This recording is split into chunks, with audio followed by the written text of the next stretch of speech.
Welcome everyone to another episode of Full Measures. It's glad to be back, glad to be here for another week, another episode. So, today what we have to talk about, well, Gen V. We really haven't discussed much of season 1, but we're here to discuss the finale and season 1 as a whole. And secondly, me and Wyatt we decided to watch our favorite movies that we had never seen. So, one of Wyatt's favorite movies is My favorite movie is Bronx Tale. A and Bronx Tale. one of my favorite movies is Terminator 2, which apparently he had never seen, which is just insane to me. That I never seen any of the Terminator movies. you don't need to watch past part 2, to be honest. They turn kind of Yeah. shit after that. So, Okay. yeah, so we're going to kind of talk about why we love those movies so much and just our reactions to watching them for the first time. So, right off the bat, let's go straight into Gen V. What are your thoughts on Gen V as a whole? I thought it was pretty good, like promising. I think they're gonna have a season two, judging by the ending. I think.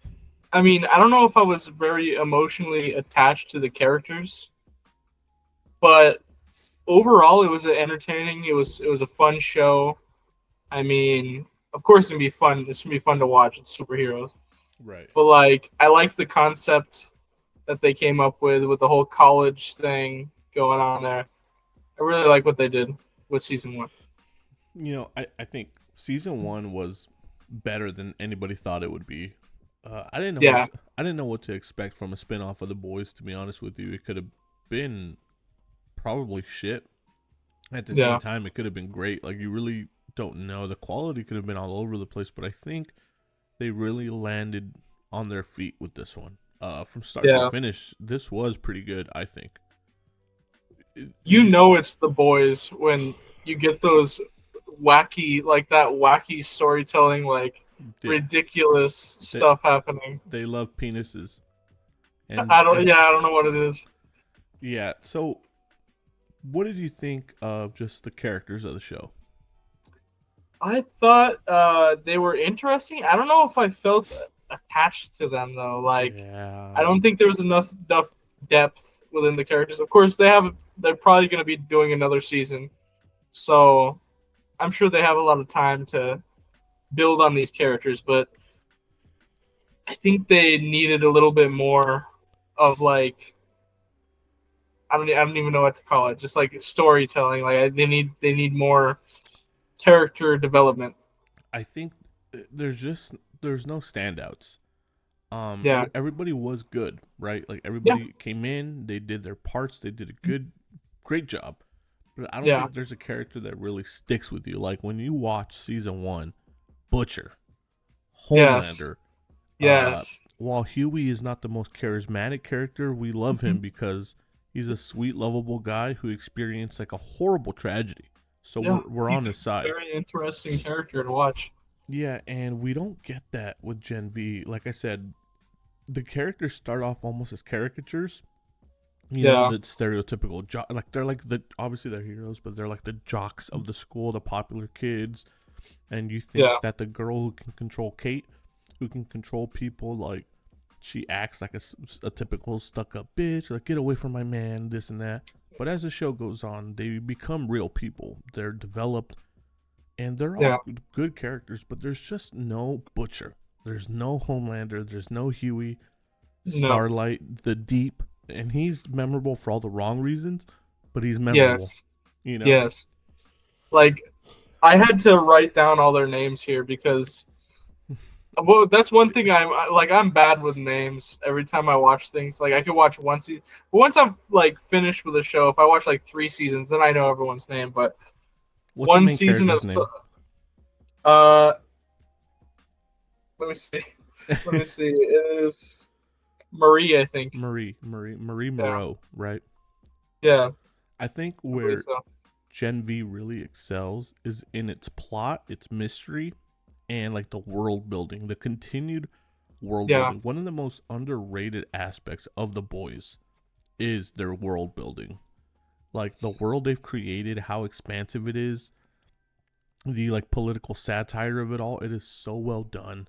And it continues in Gen V to just flesh out this world more and more to show just how dominant superhero culture is. And it's kind of like Yes. a reflection of our society, right? How we're obsessed with superheroes and all this and that. Like, I Mhm. get it, but I think the real star is like the plot, just the mystery. Like, the pacing was really well done. The way the mystery unfolds, what they're doing in the Yeah. forest, and all this and that. I think that was the star of the show for me. Yeah. I really like what they did too. I like one thing that the boys does. I like how they make superheroes feel like real, like how it would actually be if superheroes actually existed. Yeah, You know. you give stupid people all the power in the world, and they're gonna turn Yeah. out to be shitty people. Kind of random, but it ties into this. I've been a random video popped up on my IG feed of what Instagram models do when they go to Dubai, and all Yeah. these rich men pay these women to do the most disgusting things, and it makes you think like when you have all that money and all that power, you can do whatever you want, fulfill any fantasy, commit Yeah. any heinous act and get away with it. And this applies to like the heroes of this world where they're gods. They do what they want. Yeah. They're all depraved, terrible people. Literally, Homelander's quote: "I can do whatever the fuck I want." Not just him though. Like literally the only people these heroes answer to is like Homelander. Because Yeah. he's the most powerful person. But even in college you see just how terrible and disgusting some of these people are. Like the guy who's Oh yeah. invisible and he's like fucking a goat or something or a donkey. And like, like it you give people power and they abuse it. It's like a tale as old as time. And the Yeah. boys is like living proof of that. That, some people aren't meant to have power. And especially not Yeah. young, horny teenagers. That's true, man. Yeah. I think what they need to do with the characters in the next season is I think they need to put them in like real pressure because well there was pressure on the show. I think like they could build the characters a lot better in the next season. Like they ended it. Okay, we probably shouldn't talk about the ending right away, but they ended it with them like locked in a room with no door. So I'm sure it's gonna be all those characters How'd you in one feel about the room. ending? I thought The it was ending, not the episode, but interesting. that just not like the Yeah, episode, just the ending. I think it was a good cliffhanger. I didn't That's like for it. sure. I feel like we Yeah, had a lot of story left to tell. yeah. I think they did that on purpose so that they could make a season two. I think. Yeah, and you know what sucks is I was really into the story. I was I, Yeah, I was all in and I was enjoying it, and like for it to just they end just like that, cut it I'm like, off. bro, it feels like there was like another 15 minutes left that I think It's like the Spider Verse movie. yeah. Yeah, where it's like you're only getting told part of the story, right? And Yeah, it feels like there was like another 20 minutes left in that episode. Like it got wrapped up way too quick. and it was a short episode. The rest of the episodes were like I believe 50 to 40 minutes. That episode was only 30. Are you serious? Yeah, I looked at it. I think it was 30 or 39 or 35 or something like that. Wow. That that's kind of crazy. Yeah. Um so we're in agreement. The standout of the show is the plotting, the world building. Oh, definitely. The Yeah. characters, it's not a negative, but it's not a plus. They're fine. But they're not where the show like really like it succeeds. So what are some drawbacks or some negatives that you had? Because I had a few with the show, if Yeah. you Well, had my any. my main negative with the show was, like I said, the characters need to be more fetched out. They need more depth because I didn't feel any connection to them at all. Um, I had a there's problem with the probably humor. yeah. Go ahead. No, go ahead. You It you felt first. very Family Guy humor. It, it's not even that. It's like when you do a sequel, a problem that movies run into is that they feel like they need to be bigger and bolder than the original. More ridiculous. And this Yeah. one, like, It seemed like every 10 minutes there was just some kind of stupid yeah, thing like the boys doesn't overdo it. It's like once every 3 episodes or 4 episodes there'll be some kind of wacky thing that happens like yeah. with the penises or something. But like the thing is like, dude, it felt like people literally came into the plot had their power shown literally to do something with it with a penis. Yeah. You know, like it felt forced. Like the It humor did. felt really forced. It did. And it I just agree with it that. wasn't Yeah. even like the scene where the girl's tiny and we already saw that in season 3 episode 1 when the guy walks in the dude's. Yep. You remember? You know Yep. what I'm talking? Okay, Yep. so I remember that. if you're gonna recreate something like that, you have to be at least bolder. Like that one. I think that stuff is like to appeal to like younger people who just find anything like wacky like that like hilarious. So they just have it happen every 10 minutes, just some kind of stupid It's like like the dude who turns invisible. How many times did they do the goat gag? yeah. 3 or 4 times. We get it. He fucks animals. Like Even his final episode, like the final episode he showed up. it's we're laughing about it because it's ridiculous. But I think they're trying too hard with the humor. Yeah. I really think so, and it's not landing with me. Like you have to have some restraint. I feel like The Boys does get ridiculous, and they have upped it every season. And apparently, there's something wild in season 4, which I can't wait for. But I do feel like the humor was more in line with what was going on. Like, yeah, we have an orgy episode, but it's tied into the plot pretty well, I would say. But some of the stunts that happen here, it's just like, we were getting character development with the girl who shrinks. I forget her name. And how she would do anything to basically get people's approval. We could have shown that a different way. Besides her turning tiny to rub on a guy's schmeat, Yeah. Like they do these gags just for shock value. And it's lazy, dude. Like, it's not funny anymore. Like, really, like... What were your favorite characters of this season? Do you have the names here? You know what? I'm gonna pull it up right now. But while I pull it up, the light-skinned black dude. Yeah, I found him like his performance pretty well. I think, dude. Yeah, he was from the college cast. He was acting his ass off, man. for real, man. Let me see. Especially that scene. I think it was the episode before the final episode when his dad. Yeah, dude. Or when that guy killed it. That guy killed it. Or when he finds out, that Kate betrayed him all, or this or that. That's another thing, though. He started off too like the popular guy's best friend, right? He's a douche who follows his best friend, but it turns out he was actually a really nice dude. Maybe he did a little too much coke here and there, but he was a really nice dude. And that guy's name is Chance Perdomo.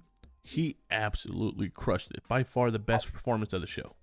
I think the performance when he's in that theater room and Luke, the fire guy, the cool guy, confronts him, bro, and like that scene was just like amazing. Yeah, when they're in the dream sequence, right? Yeah, or no, it was. Yeah. Speaking I was of Luke, glued to my screen, bro. Speaking of Luke, who does he look like to you? Who does he look like to me? Yeah. I'm trying to think about it. I don't know. That's Arnold Schwarzenegger's son. Oh, for real? Yeah. I didn't even know. Dude, he is a spitting image of his father. And honestly, and I don't say this just because he was Arnold's son, but I wanted more of him. His character was great. Yeah. He had very little screen time. Like, technically, we can't count it as character growth or any type of progress because he was not there. He was in Andre's head. And then his brother's head, his brother was Sam. So it technically wasn't the character Luke. But Patrick, his name's Patrick, the Arnold's son, Patrick Schwarzenegger. Dude, he's fantastic, man. At that age, he's already a better actor than his dad. And he's got that big, charismatic smile, just like his dad. Like, I'm excited to see where his career goes. But he was great. I mean, the two actors who played Jordan, the trans... I don't even know what to call it. Call them going from man to woman constantly. But that character Yeah, Jordan, fantastic. Both of the actors. The actress who plays Kate, hated that bitch, man, but she was great. yeah, she was. uh, Everybody, man. Jazz Sinclair, who played Marie, Liz Broadway, who played Emma. The whole cast did a great job. It's just unfortunate that these characters weren't very memorable. They need better writing. I think they could really kill it in season 2 if they get some more depth to their characters.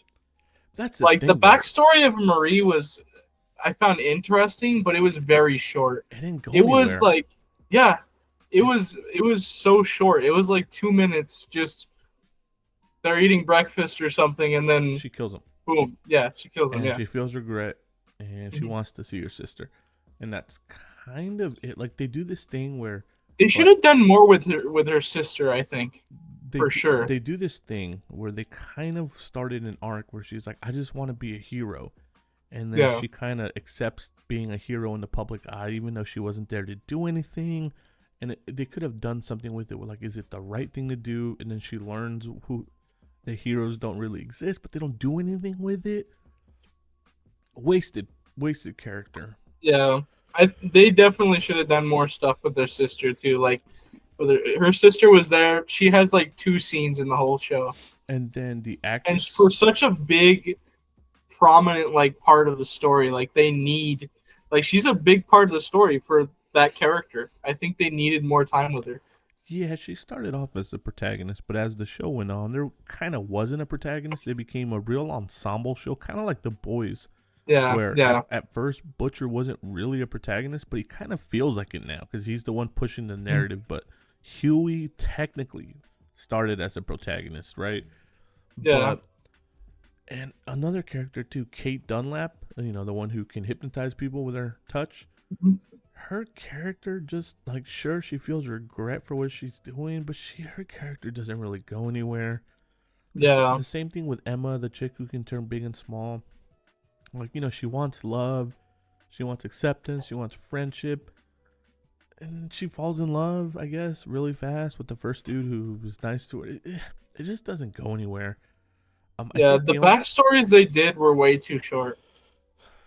the only Way too character that short. went anywhere was Andre. Like, he started Yeah. off with these expectations from his father, trying to live up to his father's reputation, his legacy, and trying to carve out his own, and grappling with the fact that he was kind of happy that Luke died because now he could take the spotlight. Like, I Right. think Andre really was a great character. I think he was the best character by far. Definitely. Definitely. Um, I was not a fan of Sam, the brother who was locked Oh up. yeah. Yeah. He's there. His okay. I had a problem with his character. His turn to just wanting to kill people was like so sudden. He went to one rally, Yeah. All of a sudden, just boom. yeah, and he was like he would have done anything for Emma, and then he goes to one rally by accident, and now it's like He didn't even seem to enjoy the rally. Like he was no, just and confused the whole time, and then all of a sudden, after he's like all for it. exactly, dude. Like I was like, what the fuck just happened? It was like a complete 180 of the character. Yeah. It was poorly done. It was really poorly done. Some other just notable people: Colby Minofi. She plays Ashley. Uh, Yeah. she's great. She's great in The Boys, and she was great here. And then Everybody's Bae came back. The chick who can pop heads. She was great too. She what's her name? I'm not sure. Well, yeah, she's great. She's fantastic. Yeah. But yeah, for me, I still think this was a damn good season of television because it was just so entertaining. It's just a It shame that the was. characters were a bit weak. Yeah. That's Yeah, my main takeaway from that show. Is they need to do more with the characters yeah. there. And honestly, Soldier Boy's cameo was kind of whack. Yeah. It just like, again, with the forced humor, like, yeah, I'm her. She dreams of fucking me every night, or something like that. It's just like, I didn't even laugh. I was just kind of Yeah. like, this is so lazy, dude. Like, they could have done something better with Soldier Boy, you know? I get yeah. I think one cameo I liked. I think I did like the Homelander cameo just because it was just cool. It might just because I love Homelander. Dude, he is terrifying no matter the show he's He in. really is. He really Did you is. see his face? Like he's like fucking losing it, dude. Like every time we see him on screen, he's just getting crazier and crazier. And like the moment he steps on screen, it's like a panic attack because you do not Yeah. know what this guy's about to do. Yes, you never know, and that's the one thing that makes a great villain is if they're unpredictable, and that's how much. I got a question though. Yeah. You think anything from this spinoff is going to carry on to season 4, like the disease maybe that they came up with? They stopped it. Oh wait, no, she has it. I forget her name. The chick who can pop heads. She has it now. Yeah, I maybe she'll use it to kill Homelander because I don't think she's strong enough to pop his head. yeah, that's what I was thinking. I was thinking it might become like a thing where if Homelander actually goes crazy in season 4, like we've been expecting, and starts just destroying everything, that might be the thing that kills him. I don't know. Yeah, maybe. I don't know. I mean, it would be shockingly lazy of the boys if that went nowhere. Like, there's gonna be Yeah, resolution with that. I just don't know what her plan would be because obviously she's a soup as well, and right now she's kind of working with Homelander to kind of get what she wants. So I yeah, don't know what her plan is, but there has to be some resolution there. definitely. Another couple things. Clancy Brown, you know who he is? No. He was a teacher who died in like the first episode. Luke, he hugged him and burned him. Oh, okay, yeah. He's such a great actor, man. It's a shame he was on. He's one of the reasons I was excited for the show. I'm a huge Clancy Brown fan. Like, if you go back Yeah. and look up his acting credits, he's done so much voiceover work for some of your favorite characters. He's been in so many great movies. It's a shame to see him go so early. He was great. Yeah. But yeah, overall, man, I don't really have much more to say. It was a great season, even with the weak characters. I think the great pacing, the great violence, the action, the plotting, the mystery of it all, the way it unfolds. I think it was all really well done. And to me, out of 5 stars, I'm gonna go like 3.5 to 4, somewhere in that range. I think it was a great season of television. I don't Yeah, know. I think Where do you I'd sit go on about that? the same. Yeah. I think I'd go about the same. You know what I realized though? I think they did. They killed off like the biggest actors in the beginning of the show. That might be a budget thing. Like Who died? Schwarzenegger's He's a son. nobody, bro. It doesn't matter who your dad is. Yeah, I mean, yeah, your dad. I I don't hope know. you get a foot in the door, but he's a nobody. Yeah, He is like yeah, dude. He looks so much like his dad. It's crazy. I mean, obviously that's his son, but now that you're telling me, I'm thinking about it. Yeah, he does. yeah, but no, I mean it served the plot well, you know. But I love Clancy Brown, but yeah, no, it's a great season of television. Looking forward to season 2. I'm hyped for the boys season. What is it, 4? Right? Yes, season Yeah. 4. There was a little butcher tease. I don't know if you stayed for the after the credits. I did not. Wait, there was a butcher tease? Yeah, it's just him. Like, I think he walks into the forest and he says something like, "Oh, these cunts" or something like that. Oh, okay. Apparently, I I think need the to. I boys need to is check it dropping, out. bro, this year in December. For real? Yeah. Let me see. The boys season 4 release date. I did not know there was a. I cut it off after the once the credits started rolling. Yeah, no. So it's coming. It's coming.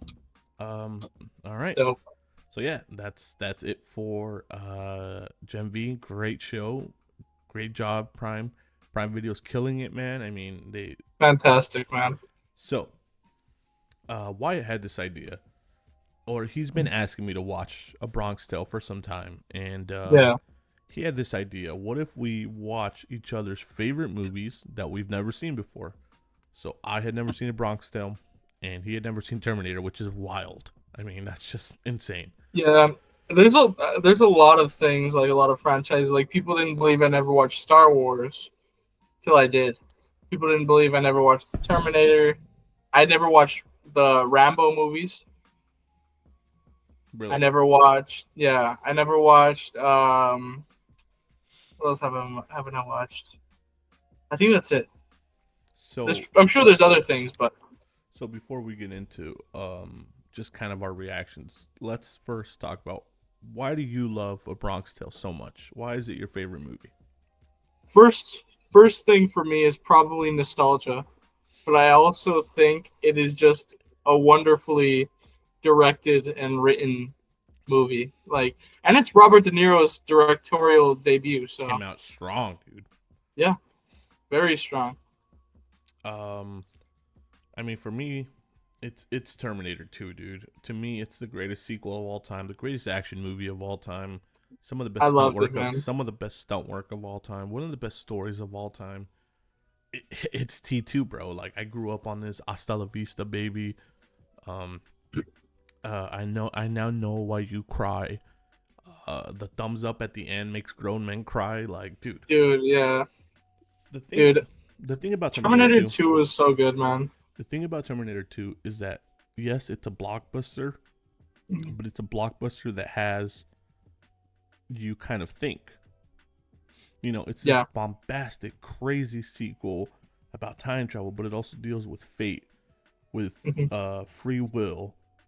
You know, Yeah. learning what it's like to be human. What does it mean to be human?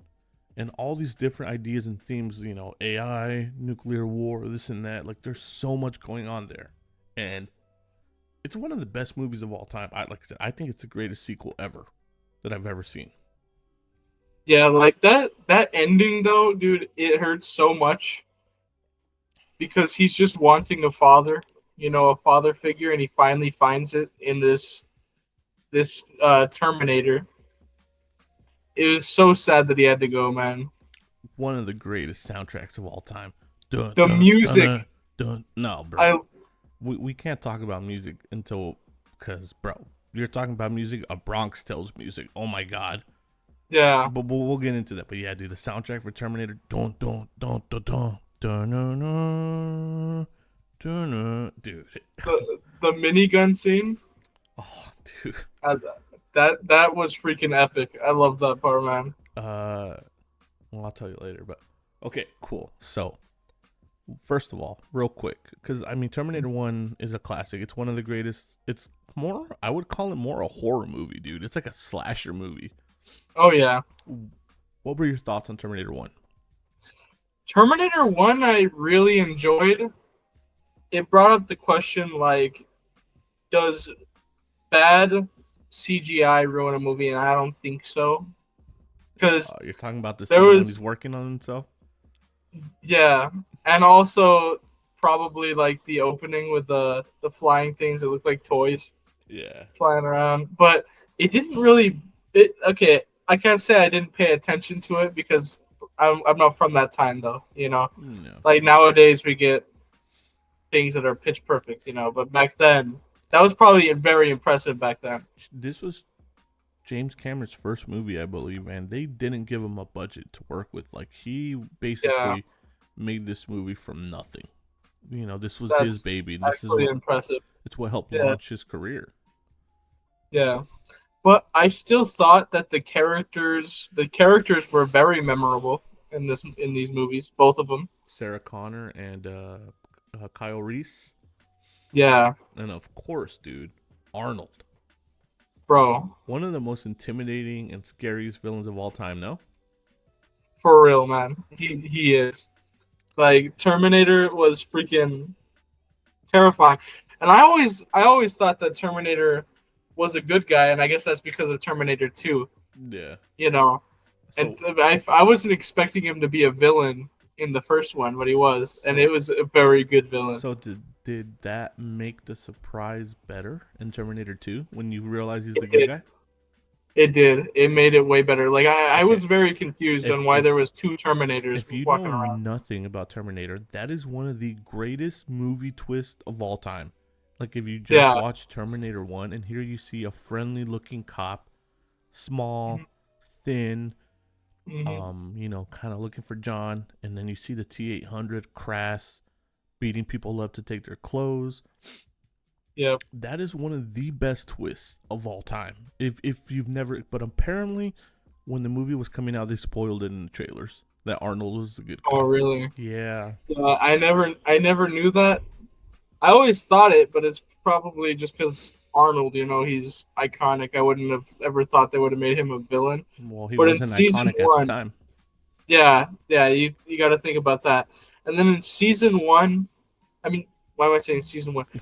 The first, Yeah. the first movie, he was a freaking amazing. He was an amazing villain, but in the second movie, he was so good. He was much better in the second one, So, and you could tell they had a budget on the second one. The dude, second one, oh my! I didn't I see think no at the flaws in the time, CGI. I think at the time they had the biggest budget ever. Really? Yeah, yeah. Yeah, I saw no flaws in it at all. Like unlike the first one, that one just I saw nothing, no flaws in any of the CGI. I mean, sure, it looked like it was It's old CGI, but it still holds up today. yeah, 33 years later or whatever, or 32 years later, it still holds up, man. Like the movie looks it's amazing. flawless. So It does. apparently the movie used like less than 300 digital effects in 91, and then one of the newer ones that came out, Genesis, used like 13,000, which just goes to show you the laziness. They don't do practical effects because, dude, practical is better. Practical is king. You can see it in Terminator 2. All the effects are practical. Like, obviously, the only effects you really have are with the T-1000. Yeah. Okay. Which, let's talk about him. Wait. Okay. You got to finish Terminator 1. Okay, so, anyways, you were... real quick, before we get into T2, which is the peakest of the peak, just finish your thoughts on T1. So, T1, I think, excellent character building. The whole thing with Sarah Connor and John's friend, I found that kind of predictable. I was able to predict what was I kind of felt like, oh, he's gonna end up being John's father. That's one thing that I was able to predict while watching it. Yes, but in all fairness, you expect it because you've seen it in other movies, right? Yeah. But where do you think that concept came from?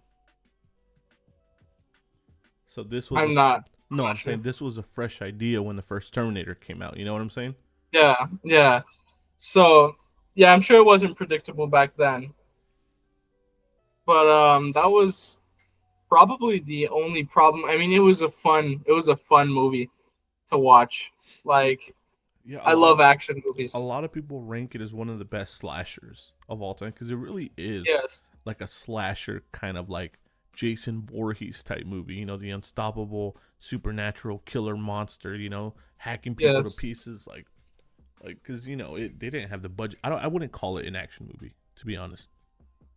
Yeah, he was. Yeah, Arnold was terrifying in that movie, man. And then he gave just when he was just walking towards the characters, it was terrifying. And he gave us the most iconic movie line maybe ever.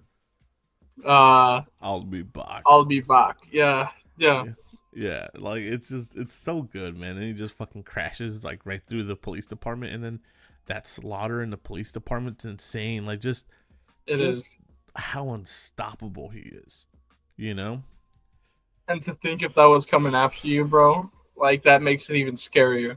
Okay. Final thoughts on T1. Overall, very good movie, fun characters, very fun to watch. I'm mad that I never watched it. Yeah. I think I texted you that after I watched it. I was pissed that I never watched these movies. No. Okay, now Terminator 2. Terminator 2 was peak. I mean, perfect. Like probably the best sequel ever.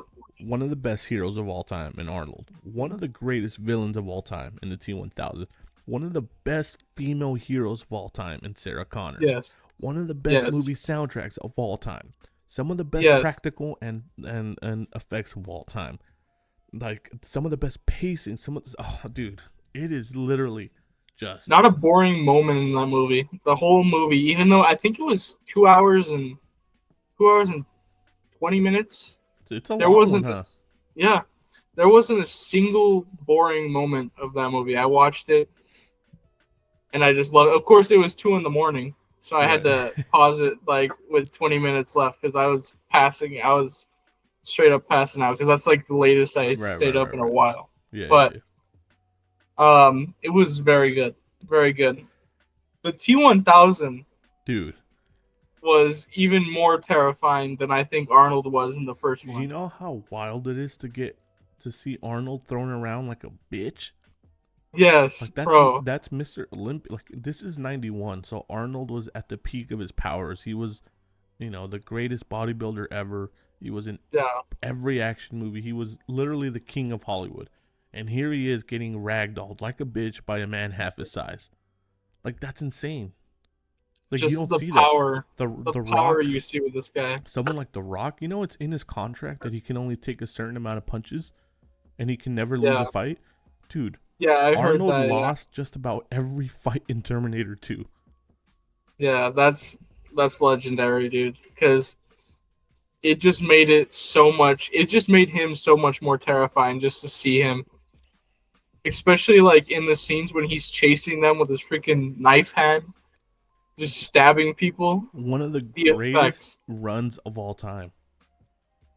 yeah, His running is so intimidating. Apparently, it no one is. asked him to do this, but the actor Robert Patrick, he Mhm. felt like a machine. Well, they're machines; they don't breathe. So he was Yeah. holding his breath during all the sprints, and he almost passed out multiple times. If you Oh watch the my scenes, god. he never breathes when he's running, which you see like his perfect jog. You don't see his face change. You don't see any look of tiredness on him. Like, dude, just the little details are so good. He did so good. Like, just he actually feels like he's an actual bot. Like he's a robot. And then, dude, Sarah Connor, talk about character progression from the first movie being a scared, like, Yeah, 80s scared girl woman. Like, to a oh hardened fucking badass. Like, dude, yeah. Sarah Connor is one of the most badass characters of all time.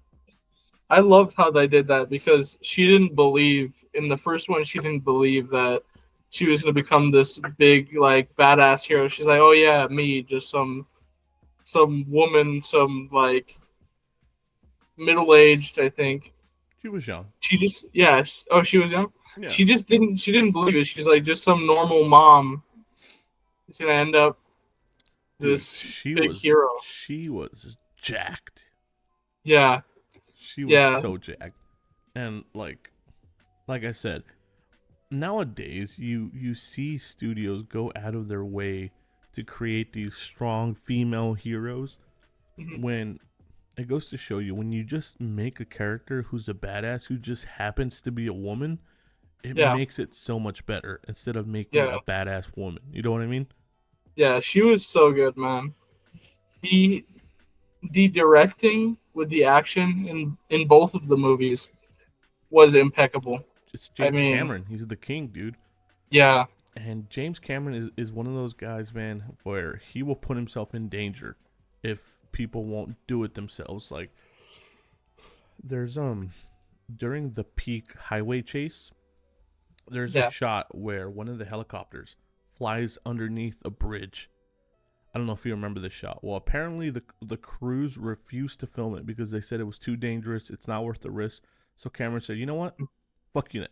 And he filmed it himself. That was him in the helicopter filming it himself oh wow, because no, they refused to do it. Like he's one of those yeah. guys. Like he will go above and beyond for like his art. And And that's what makes a great director when they're so like engulfed in making this movie that they'll do anything to make it. apparently working with him was god awful. But Really, hey, the results speak for themselves. You know. yeah, he's a good director, that's for sure. But yeah, no, James Cameron, man, he there's a reason he's one of the greatest directors of all time. His catalog may not be as big as some of these other guys, but I mean Yeah, Terminator 1, Terminator 2, Titanic. While I'm not a fan of the Avatar movies, like the amount of money they've made is insane. Like yeah, he's the king of the box office, man. it's big time. Uh, I think I loved the scene where he's chasing them in the semi truck. Oh, dude. The T1000 is chasing. That scene was terrifying, man. He's so intimidating, or the way he rips off the top of the semi. How Yeah, how badass is it seeing Arnold cock the shotgun and like flip it with one hand. That's so fun. Oh, I love that part, dude. Apparently, he almost broke his hand doing that because that's how hard it was to do that. But he Really? he really wanted to get that shot, so he kept Yeah, doing it because I over and have a over. gun like that, and I was thinking, dude, that'd be so sick to try and do that. But now I'm not gonna do it. Now that you No, told me that, yeah, no, he almost broke his arm or something like that trying to do that. But dude, it looks so badass. Like it just does. everything, like the chase, like the multiple chases in the movie are so good, dude. And then Yeah. just like I said, it's not just about the action. There's a great story here. You know, Hmm. that's what sets it apart. It's not a set piece after set piece. There's moments of quiet reflection with Sarah Connor. You see John Connor bonding with the T-800. There's so many Yeah. great moments, dude, in this movie. It's a special movie to me. Yeah, and to know his future and what John becomes later, it Well, he that just becomes makes something. yeah. But I think probably the most interesting character was John to me. Yeah, no, John is Just great. yeah, like and that kid who played, I'm sure is an adult now, but Edward Furlong. yeah, I think great acting by Besides, that kid. besides a moment here or there, I've seen the movie so many times, but Yeah, there's a couple moments where the acting's not very good, but overall in those big scenes he yeah, nails it. He yeah. nails it, you know. That's true, It's a man. shame his career didn't pan out the way it should have, you know, just drugs and this and that and for whatever reason, but yeah, no, I mean, Wasted talent.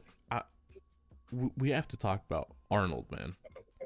And he's one of the reasons that I say not all acting is crying and sobbing and screaming and Yeah, how I many think that was a people perfect role for Arnold.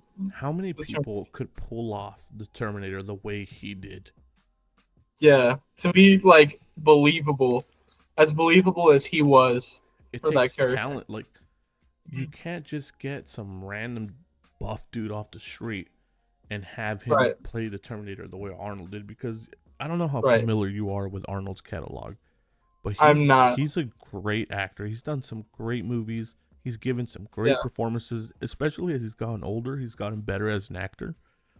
But I still need to watch his documentary you told me to watch on Netflix. oh, you'll get a kick out of it, man. Arnold has one of the greatest stories ever. Like he's lived a life, man. His life is Yeah, incredible. you hyped for Stallone's I'm gonna watch documentary that that they tomorrow. Yeah. Yeah, But no, he gave such a great performance in T1 and T2. There's a lot yeah, of nuance that goes into playing a machine, man. Like not anybody could do that.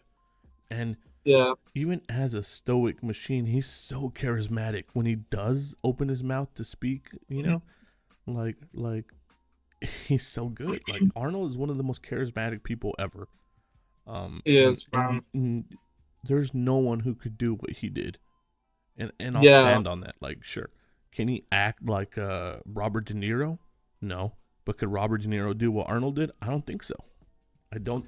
You know, it's not just acting ability. You have to have the physicality, the body. You know. yeah, yeah.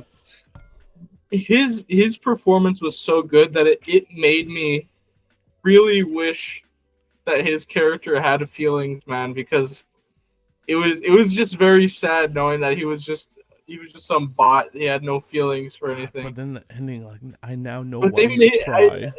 yeah, I think at the end, I think you find out he did have feelings. I think he had feelings for John. You I don't think? think so. No, he just learned. He was learning humanity, but Yeah, but to say I'm sorry, I don't know. Like he has yeah, to have feelings if he's sorry, right? that's one of the complicated things about this movie, you know, and that's what makes it so timeless. Is like I said, there's such a rich story here, a father and son story, really. Yeah, You know, between John and the Terminator, and then you know you have yeah, Sarah Connor's subplot, and you have the stuff with Skynet and with Miles Dyson and the yeah. epic shootout at Cyberdyne Systems. By the Like way, sure, you have Hank from you have Breaking all Bad was this. there. Yeah, I actually read that in the cast earlier because I was going through the cast. I did not even notice him. Like I was so focused on Arnold, I think. It's like blink or you miss it, you know. But Yeah. that entire shootout was hilarious because he's like, "No killing." So, okay, sure, I'll just mutilate everybody.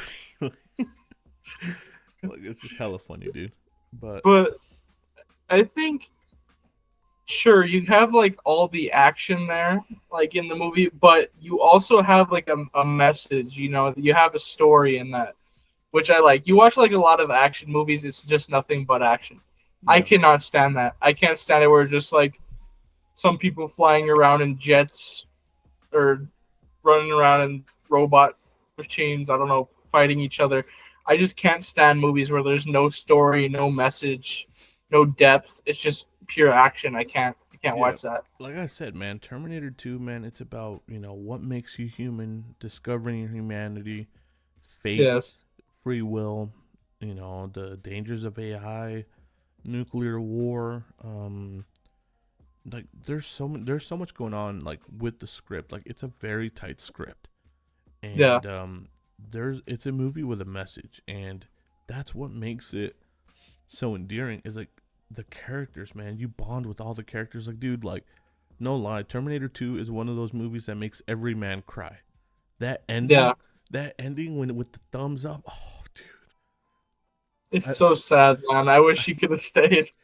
dude, I've seen that movie so many times, and it makes me cry every time, dude. The ending, like every time, Yeah. it's so good. Like how many action blockbusters will make you cry?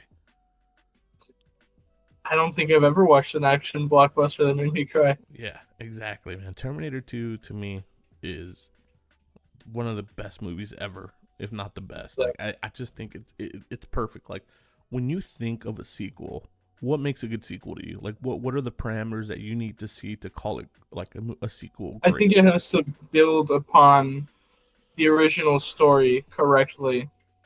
Yeah. I think even like if it's a really good sequel like Terminator 2, it should do better. It should improve the first movie, No. I you know? think it, like you said, it takes elements of the first one, it Mm. expands on it. It Yeah. expands the world, the universe, the world building.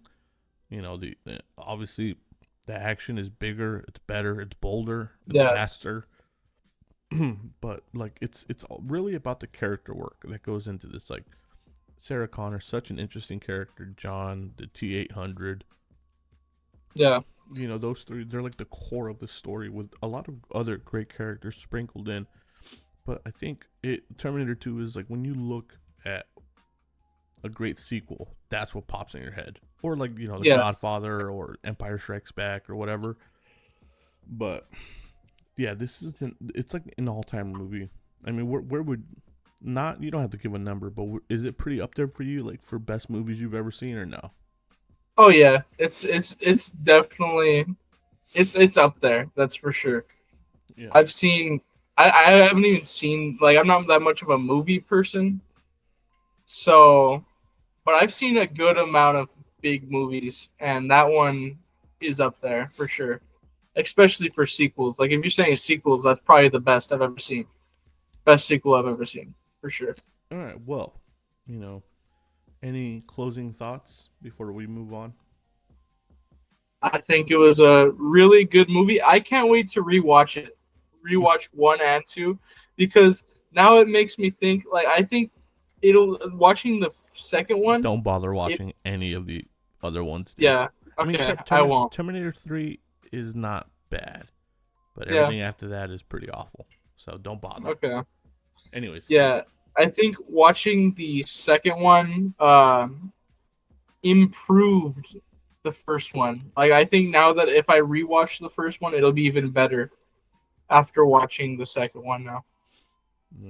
one of the Yeah. greatest theater experiences of my life was a couple years back. Um, Mhm. they re-released Terminator 2 remastered in 4K and in 3D. And the 3D was handled personally by James Cameron, the king of 3D. So that 3D, dude, when I saw it in the theaters, was amazing. And it was, dude, to to get to watch your favorite movies in Yeah. theaters is such a privilege, man. You know, Yeah, man. like I didn't get to watch Terminator 2 when it came out, but to have the chance, I drove an hour and a half, 2 hours just to watch it. It was Just to like watch it in the theater. yep, it was like at an AMC theater. Like I I drove do the same to watch Bronx Tale in the theater. yeah, exactly. If they re-released it, you would drive any distance to watch it. Yeah. And I got to watch it in 4K, I believe, because it was on Paramount. So Really? yeah, I think it was. I think it was like remastered in 4K or something. Oh, that's awesome, dude. I have to Anyways, check. Yeah, so Bronx Tale. First of my all, favorite movie, man. What do you? I can't understand why this gets put in the crime genre or gangster. Like it gets grouped as like a gangster movie. It is not a gangster movie. It's not. It doesn't. It's about the opposite of gangsters. It's not a gangster movie. It's a father and son story. It's a coming Yeah. of age story. It's a movie about finding yourself. Mhm. About the love of a parent. Doing the right thing. Wasted talent. You know. Wasted talent, That, man. yeah. Machiavellism, Yes, and actually, fun fact: it is loosely based on the character who plays Sonny. yeah, I know Yeah, Chaz Palminteri. Yeah, Yeah, it's loosely based on his life. Like he's actually Colagito. yeah, no, He's I the know. kid. His Yeah, actual name. for those people who don't know, uh, Chaz Palminteri, who plays Sonny, Mhm. he wrote this. It's based on his Yeah. life, and he was doing it as a one man play. Yep. And one day Yep. Robert De Niro went to go watch it, and he's like, "This could be a movie." This has to be a movie. Yeah. Yeah, and another thing I learned is that Chaz is a lot like Sylvester Stallone, where Yeah. he wrote something that was near and dear to his heart.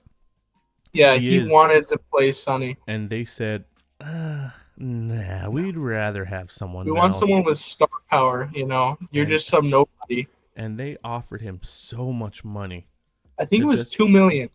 I didn't know they offered him that much. Yeah, I'm pretty sure Holy shit! it was somewhere around $2 million they offered him to play Sonny, and he still turned it down. And then I think eventually De Niro pushed for it, like this Yeah. guy can be Sonny, and Yes. Chaz is one of those actors where every time he's in a movie, it's like I have to pay attention to him. He brings like a level of class and finesse to Yes. roles. Like if you've seen him in anything, there's something about him where he just classes it up. He makes everything I better. love Chaz, man. Chaz Palminteri is one of my favorite actors, man. He's so good. And that feels hypocritical to say when I hadn't seen his literal masterpiece. Yes. Which is Literally, like I was surprised you hadn't watched it. But another thing is, I really love what Robert De Niro did, because you'd think, if you heard this, you'd think he'd be the one playing Sonny, which I'm sure that was probably his thoughts when he was watching the one-man show, is that he was going to play Sonny. But he ended up spending an entire, I think, a week or a month with Chaz Palminteri's dad. Just month. Yeah, a month. Mm-hmm. Yeah, just learning how his dad acts, his mannerisms, how he talks, how he even drives the bus. And Robert does that with a lot of his movies, I think. For Taxi Driver, he got very method. He got an actual taxi driver license. He became a taxi driver just for the movie. I think he's just brilliant on how he does that. Like the level of love and care that De Niro gave this movie as a director, you feel it when you're watching it. The music, the cinematography, the shots. It feels like De Niro. Okay, this is not a knock on the movie. If you're gonna be inspired, you're inspired by the best. Obviously, De Niro had worked with Scorsese so many times before this. Yeah, you feel a lot of Scorsese in this movie. Some of those one-take shots, the way they move, the dialogue, the narration. It's very Scorsese-esque, but he definitely got a big inspiration by Scorsese. Yeah. There's a lot of Goodfellas in this movie. But De Niro behind the camera, like, it's like a labor of love for him. Like, you could tell how much this movie meant to him, because I think he had a son around the same age as Colegro. So this meant a lot to him, and there's so much love in this movie. Like, you just feel it. Like, you could tell this was something that was near and dear to his heart. And Yeah, it shows, man. When people put their love and passion towards something, you really feel it, and you feel it all throughout A Bronx Tale. he really worked hard on this, and I think part of it was how much it meant to Chaz too. Like, Robert is really cool for doing what he did there, to let him, like, I mean, it makes sense that they'd want somebody with star power to play Sonny. Like, that's what they kept telling Chaz. They kept saying, "Oh no, we want someone big. We want someone with star power to play." I think they wanted Pacino. Yeah, yeah, And that would make sense. and that would have been a terrible casting, not just because, like, I don't think True. Pacino was right for the role, but then it would have been so distracting, because now It would have. instead of focusing on this beautiful story, it would have been like, oh, Pacino versus De Niro, who's out acting who here, you know? And not to be mean, but Chaz was a nobody at the time, so it Yeah, worked he was. perfectly. But, like, he was a nobody, but his screen presence was so strong, you know? I think the best performance of the movie was probably Chaz or Robert, and that's like that was the thing. It was between, and Lilo Brancato, who plays Oh, Collagio. yeah. What did I say? Yeah, Collegro? yeah, How do you say his yeah. name? That's It's Chaz's real name. I practiced this before the podcast. Not gonna Say it lie, again?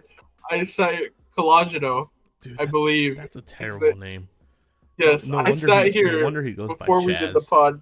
Yeah, before we did the pod, I just watched clips and just practiced saying his name because I didn't want to sound like ridiculous when saying it. But Like me. yeah, but he did so well. And one thing throughout the whole movie, they say wasted talent, wasted talent. The same thing that happened with John Connor with Terminator. He got into drugs, he got into I crime, know. and I think he ended up in prison Dude, I'm all for about A Bronx Tale right now, because literally before we got on this podcast, before I yeah. started putting my baby to sleep, I was watching a podcast with Leo Brancato on it, talking about his life, how he got into drugs. So it's like, yeah, Yes, I'm and I'm learning all happy about him. he fixed He turned it his around. it. Yeah, he turned it around. But like, I'm pretty sure he was involved in some kind of like A home shooting, invasion where a a, sh- cop got shot a or shooting of something. a police officer. Yeah, I think he died. Yeah. He wasn't Yes. the shooter, but he was involved in the break-in, I believe. And it's crazy to think throughout the whole movie they're telling him the saddest thing in life is wasted talent. Don't do the wrong thing. Don't get involved with the wrong people. And that's what he did. Yep, that's what he did.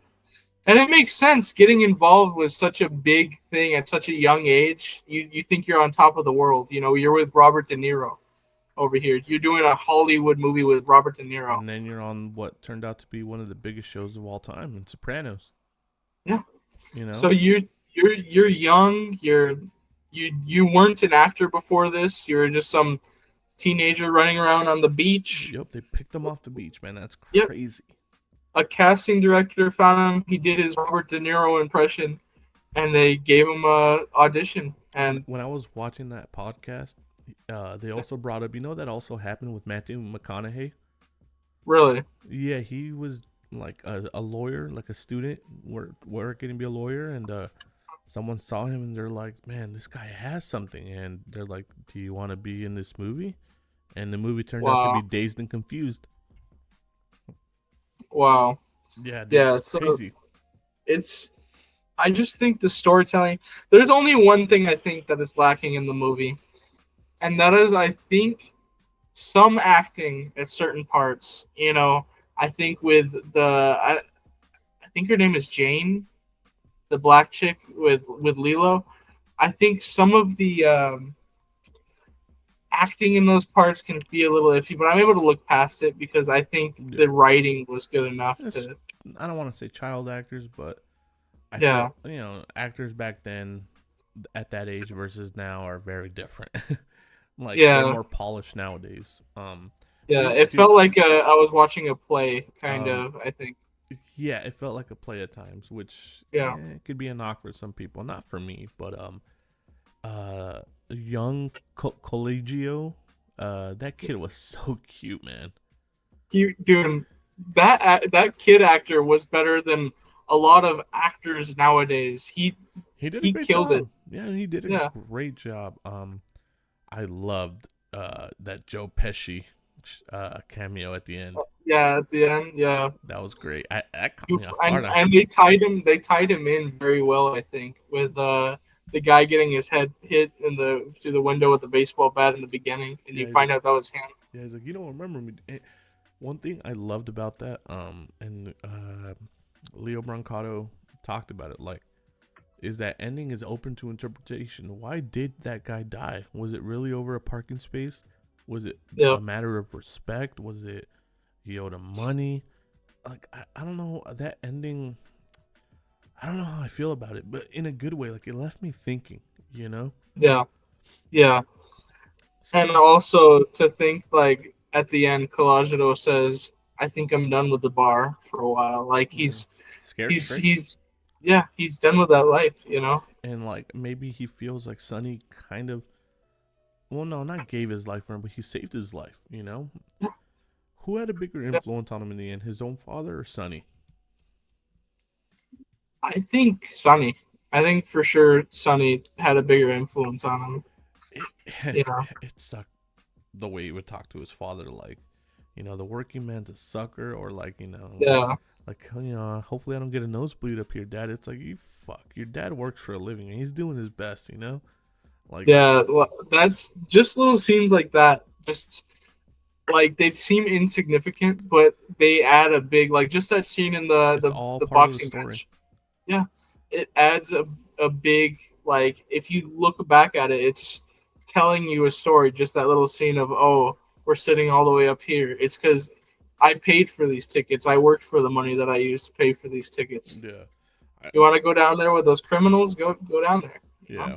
I love how his dad didn't try to control him, in a sense, like, sure, he told him stay away from the bar, but if he really wanted to, he could have locked him in his room. But he let him make his own decisions, because especially in those days, as a man, you have to come into your Yeah, own. You have to make your own decisions. You have to be your own man. And I yeah. really like that about the movie. Dude, there's so many great quotes, man. Is it better to be loved or feared? You know? Yes. Or what's wrong with that kid? I loaned him $20 and he won't give it back. Did you like him? He was kind of an asshole. I say you got off easy. $20, you never have to speak to the guy again. He's never gonna ask you for money again. Dude, the life lessons in that movie. There's so many life lessons in that. The whole movie's about life lessons. I mean, Yeah. Without it's without feeling preachy though. yeah, Like yes, they're great messages that are timeless and they're delivered so well, but they don't feel preachy. I don't feel like I'm at a church sermon and people are talking down to me, like telling me what to do. yes, You know? yes. It was very well done. Is this movie was like it's very special to me, of course, because I grew up watching it with my dad. Mm-hmm. My dad used to put it on. We'd watch it. So it is nostalgic. That's probably why it's number one for me for But my favorite movies. but But also, nostalgia it's has just such a nothing good to do movie. with it. It Yeah, deserves all the praise it gets, man. and I don't think it gets enough. I No, don't hear enough about it. it's I don't because know. it came out in the '90s, man. Which was, think Yeah. about it, like, and it got classified as a gangster movie. You got Casino, or you got Heat, you got Hmm. Goodfellas, and whatever other Hmm. gangster movies, and then you have this small movie, with an unknown guy and Robert De Niro like directing. Sure, I don't know if the movie made a lot of money, but I don't. I'm not sure if I it think did. it gets lost in the shuffle because it gets Yeah. grouped in with gangster films, and like the '80s and '90s, that was like the peak era for that. You know?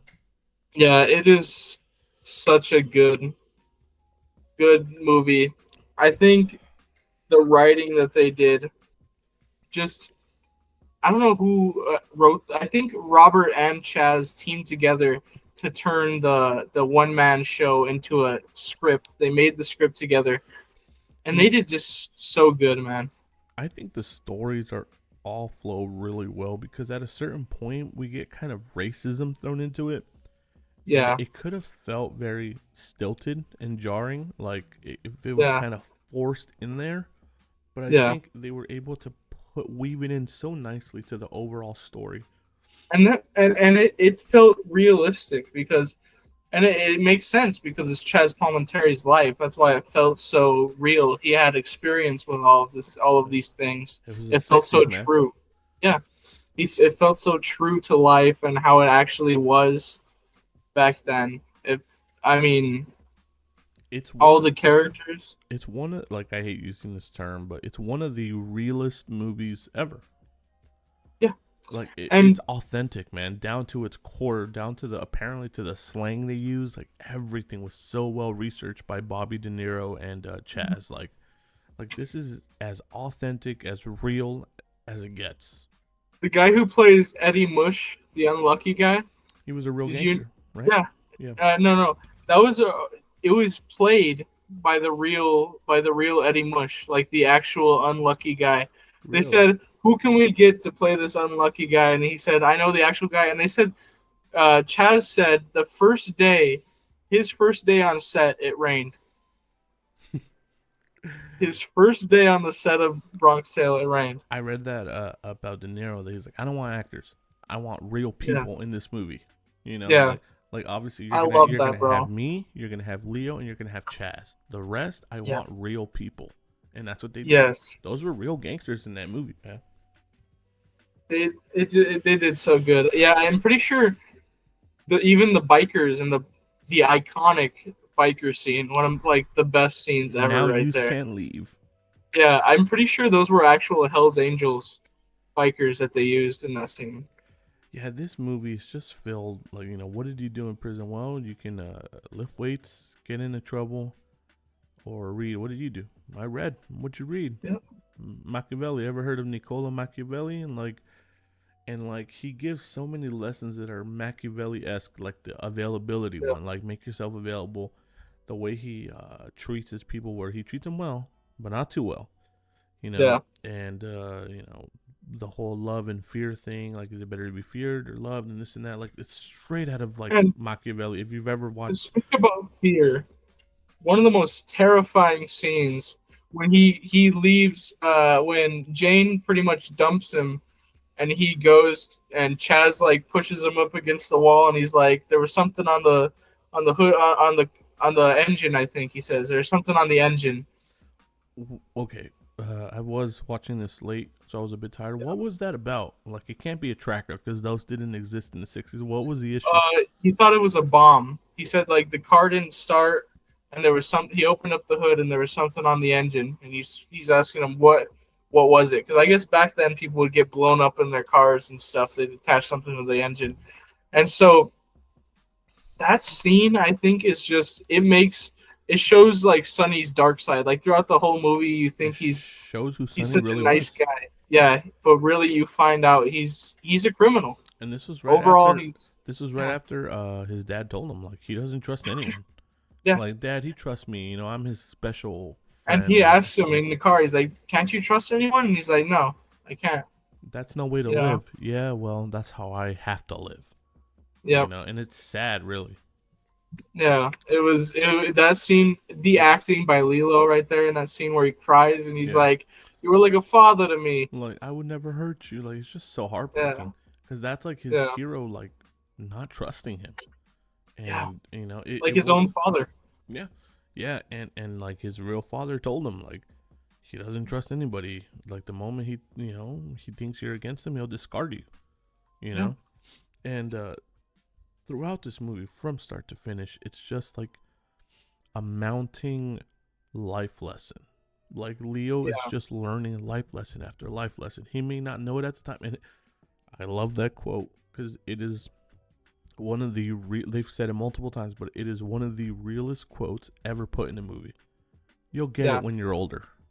yeah. Or You'll understand when you're older. you'll Yeah, under that's yeah. You'll understand when you're older, and it's true, man. So many things as a young man, and you're still hmm, a young man. I mean, I'm youngish, but I'm 28. I'm about to turn 29. Like, yeah, so many things that you go through as a kid, you just don't understand why it's happening, what the purpose of it is. You think it's pointless, but as you get older and as you can look back at your life and see the mistakes you made or the good things you did, you don't understand until you've had perspective. And that's Yes. something that Sonny has. That's something that C's dad has. They have perspective. They've lived life. They are old enough to understand what is happening, the repercussions of everything. Like, that's what makes this movie so great. You know? One of the best scenes, I think, in the entire movie. It may not be iconic, but the we can't accept this money. The he finds Collagedo's money under his pillow, and he brings it to Sonny. He's like, we can't accept that. That scene just, and when he walks out, that kid delivers one of the best performances of the movie. When he's crying, he's like, everyone loves him in the bar. It's the same thing as you on the bus. Everybody loves him. It's not the same. They don't love him. They fear him. And he says, I don't understand. And he says, you will when you're older. Dude. Gosh, man. There's like this entire movie, man. What are your thoughts? Is it better to be loved or feared? Yeah. Yeah. Like, No, what do you think?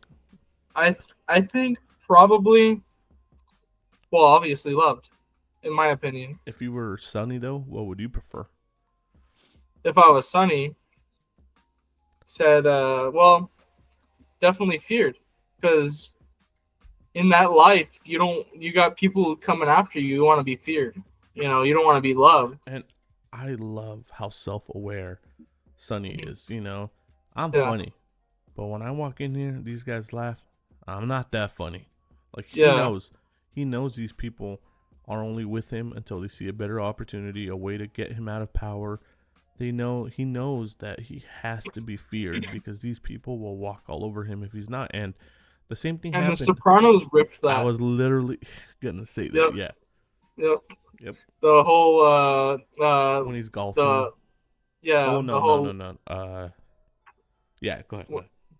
they all like hysterically laugh at all of Tony's jokes that he tells. Wasn't it And Carmela who told him, like, Tony, like, those yeah, people fear you. They're not your friends, or it might have been Dr. Malfoy. I don't remember who. yeah, they don't think you're funny. They just laugh at all your jokes because You're the they're boss. scared of you. And Yeah. you're the boss. Yeah. Yeah. No, they took that straight from Bronx Tale, man. Yeah. Yeah. But yeah, no, man. This entire movie is just one building life lesson, and there's so many things to take away as a young man, as an adult, as an older adult, like looking back on your Yeah. life. Like, it's true what they say, man. You'll understand when you're older. Some things you're just not gonna understand when you're becoming a man or a young woman or whatever it is. You need perspective in Yeah. life. One thing that I'd never noticed before, but that doesn't sit with me though, is how he was not like broke up at all of his friends just getting completely like murdered. But They you think weren't about his it, friends. and he says, I don't know whether to be sad or happy. Happy that I'm alive or sad that all my friends are dead. But he said it, he says I'm thankful. And that's when he goes to the bar to meet Sonny when Sonny Yeah. gets killed, which is I think those. I think he was starting to realize that those people weren't his friends. I think Sonny was. yeah, I think C was looking for acceptance throughout the movie. He didn't know yeah, which way to go, to go towards his father, to go towards Sonny, his dumbass friends. And I don't know. I don't know if by that time he considered them friends because they were committing hate crimes and he wasn't about it. Now, yeah. who knows? Maybe if he never dated a black girl, maybe he would have participated. Maybe not. But by that point, he was a different person. Yeah. And Like in the beginning of the movie, they say like the N word, the effing, yeah, yeah. what are they doing in this neighborhood? He's like they're just passing through from school. So then maybe he was always more tolerant than his friends, Yeah, But yeah, like I don't know. I don't agree with you on that. I think it's an appropriate reaction because he's relieved he was gonna die. yeah, And that's true. they weren't good people. He didn't agree with what And they it could have been them getting him killed. So he's thinking, Sonny saved me, my actual friend, they lit the real they friend lit saved me. themselves on fire, huh? Yeah. Fucking idiots. Well, huh? they no, they throw Molotovs into that bar, and one of the black people come out, and I think they grab one and they throw it, and it goes inside the window and it lights the rest of them on fire. I thought it was like they lit themselves on fire. Like I said, I was kind of falling asleep a bit. Yeah. Not because it was boring. It was late. But Yeah. okay, yeah. So fuck them. They're racist, man. Yeah, Fuck them all. that's the truth. Yeah, they were pieces of shit. And Sonny tells him several times throughout the movie, he says, these kids are jerk offs. They're jerk offs. Yeah, I love that. Sonny really, I mean, besides when he flipped out on him, Sonny really cared about C, man. He wanted him to have a better life. He didn't want him to become a gangster. And he tells him to go to college. He tells him, this life isn't for you. Don't get involved in this life. This is my life, not yours. But yet he still has him around. Yeah. Which is what makes Sonny so fascinating. And then I believe it was Chaz himself. Like they asked him, like, what do you think his motives were? And he said, I think for him, C, he was like his penance, where if I'm gonna leave this earth, I want to do one good thing before I go. And I think that one good thing was C. Yeah. There's a lot of ways to interpret the relationship. For sure. Son I never had. I want to make up for the bad things I've done in my life by saving one life or this or that. Like, there's so many ways to really like think about his character. You're getting 2 educations, one on the streets and one from school. Dude, so many quotable lines. But I guess just to finish this off, I mean, it's a beautiful movie. It's a poetic movie, and it sounds corny, but there's so much love and care put behind this movie from Robert De Niro. Like, he showed a side of him that I think everybody saw him as this tough fucking gangster guy or gangster actor, method actor, but he showed like a sensitive side, a caring side. I said, you'd think, like, with a movie like this, you'd think Robert would be the one playing Sonny. But no, he played Chad Pelagiato's dad perfectly. Straight. He played him so good. As a straight man, like, straight as in, like, doesn't do, gangs or this or that, which was a first. He hated him. He's completely against it. And I just loved his scenes. I loved my favorites, like, probably another one of my favorite scenes is he's wrong. It don't take much strength to pull the trigger. Yeah, but try to get up every day and work for a living. Let's see him try that. Yeah, like that. Then you'll see who the real tough guy is. Yeah. Yeah, no, but the love and care that De Niro put behind this, I mean, the directing is fantastic. The writing, the script, the characters, the quotes, the life lessons. This is one of the most underrated and underappreciated movies probably ever. And it's one of the better coming of age stories I've ever seen. People need to watch it. Because I'm not going to call it a gangster movie, because it is not a gangster movie. I refuse to call it that. Movie. I refuse to call it that. It is one of the best coming of age father-son movies you'll ever see. So I highly recommend it to everybody. I'm glad I watched it.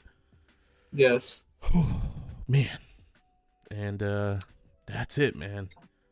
We both got to experience Peak in different ways, and I'm glad, man. Maybe we'll do this again. You'll have to give me another one of your favorites. Maybe we'll have our whoever watches. I have a top 5.